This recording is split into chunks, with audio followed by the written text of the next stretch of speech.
নমস্কাৰ এছএছসি job experience সকলৰ কাৰণে এটা সুখবৰ এটা নতুন এডভাৰটাইজমেন্ট আহিছে মুঠ পদৰ সংখ্যা হৈছে 2423 টা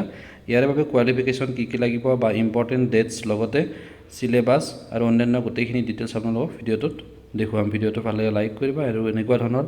বিভিন্ন জব সম্পৰ্কীয় ইনফৰমেশন বিলাক লাভ কৰি থাকিবৰ বাবে চেনেলটো সাবস্ক্ৰাইব কৰি ওচৰত থকা বেল বটনটো দবাই ৰাখিব advertisement number phase 13 2025 selection post important dates বিলাক চোৱা অনলাইন এপ্লিকেশন স্টাৰ্ট ডেট হৈছে 2/6/2025 2 তাৰিখৰ পৰা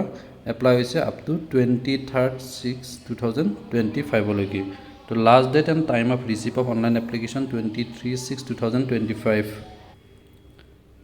অনলাইন এপ্লিকেশনৰ লাষ্ট ডেট হৈছে 23/6/2025 আৰু ফি পেমেন্টৰ লাষ্ট ডেট হৈছে 24/6/2025 আৰু কম্পিউটাৰ বেস টেষ্ট বিলাক অনুষ্ঠিত হ'ব 24 জুলাই পৰা 4 আগষ্ট 2025 ৰ ভিতৰত যেতিয়া আপোনালোকৰ এডমিট কাৰ্ড আহিব তাত গোটেইখিনি ভেন্যু বা টাইম লোকেশন গোটেইখিনি দিয়া থাকিব নেক্সট কোৱালিফিকেশন খিনি দেখুৱাই লৈছো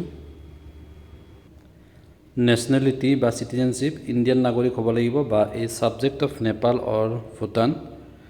নেক্সট এজ লিমিট টু চোৱা অন 1/8/2025 এইটো ডেটৰ ভিতৰত আপোনাৰ এজ বিলাক দিয়া আছে 18 to 25 years Annexure 3 দিয়া আছে এজ গ্ৰুপ বিলাক 18 to 25 years হলে 2000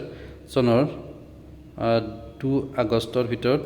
আগষ্টৰ পৰা 1 আগষ্ট 2007 ৰ ভিতৰত জন্ম হ'ব লাগিব নেক্সট টু 27 years লৈকে আছে category wise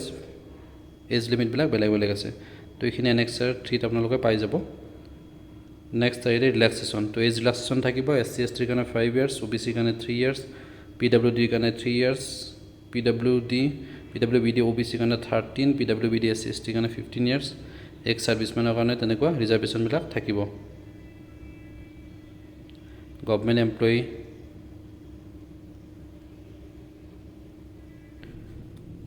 application fee 100 rupee pay কৰিব লাগিব only male candidates women candidates বিলাকে কোন ধৰণৰ ফি পে কৰিব নালাগে লগতে এসসি এসটি পিডব্লিউডি বা এক্স সাৰ্ভিসমেন তেওঁলোকে ফি পে কৰিব নালাগে অকল জেনাৰেল আৰু ওবিসি মেল ক্যান্ডিডেটস খিনিহে 100 रुपी ফি পে কৰিব লাগিব এটা অনলাইন পে কৰিব পাৰিব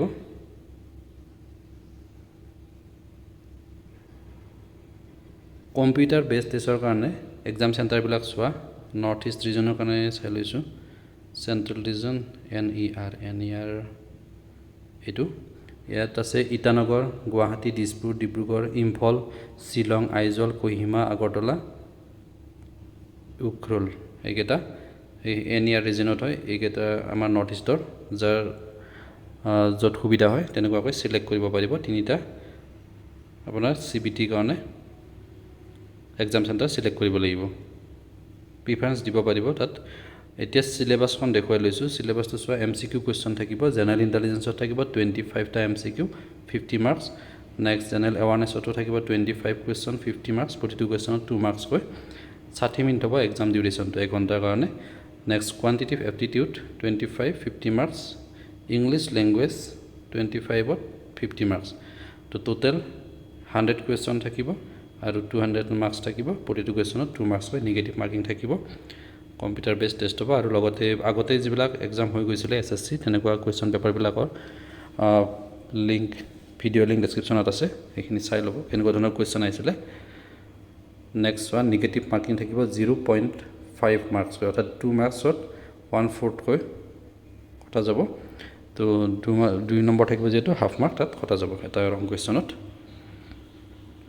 সিলেবাস বিলাক কমপ্লিট ডিটেইলছ ইয়াত দিয়া আছে মেট্ৰিক লেভেলৰ হ'ব জেনাৰেল ইন্টেলিজেন্সত কি থাকিব জেনাৰেল এৱাৰনেছৰ টপিক কিমান থাকিব এই গোটেইবিলাক ইয়াত দিয়া আছে গতি আপোনালোকে PDF টো ডাউনলোড কৰি ল'ব ডাউনলোড কৰি পেলাই গোটেইখিনি চাই ল'ব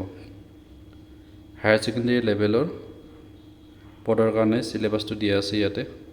তো কোৱালিফিকেশনটো মেট্ৰিক লেভেলৰ আছে হায়াৰ সেকেন্ডাৰী লেভেলৰ আছে গ্ৰেজুৱেচন লেভেলৰ আছে আপোনালোকে যেতিয়া অনলাইন এপ্লাই কৰিব তেতিয়া তাত ক্যাটাগৰি ওয়াইজ বিভিন্ন পদবিলাক দেখিবলৈ পাব তো মেট্ৰিক পাছ লেভেলৰ আছে লগতে হায়াৰ সেকেন্ডাৰী আৰু গ্ৰেজুৱেচন লেভেলৰো পদসমূহ আছে আৰু গোটেইখিনিৰ কাৰণে সিলেবাস বিলাক ডিফাৰেন্ট হয় গতিকে PDF-টো ডাউনলোড কৰি পেলাই চাই ল'ব আৰু এপ্লাই কৰোঁতে যদি কিবা অসুবিধা পায় তেনেহ'লে কমেণ্ট বক্সত কমেণ্ট কৰিব লিংক ডেছক্ৰিপশ্যনত দিয়া আছে তাত গৈ পেলাই অনলাইন এপ্লাইটো কৰি ল'ব পাৰিব পুনৰ অন্য এটা ভিডিঅ'ৰ সৈতে লগ পাম ধন্যবাদ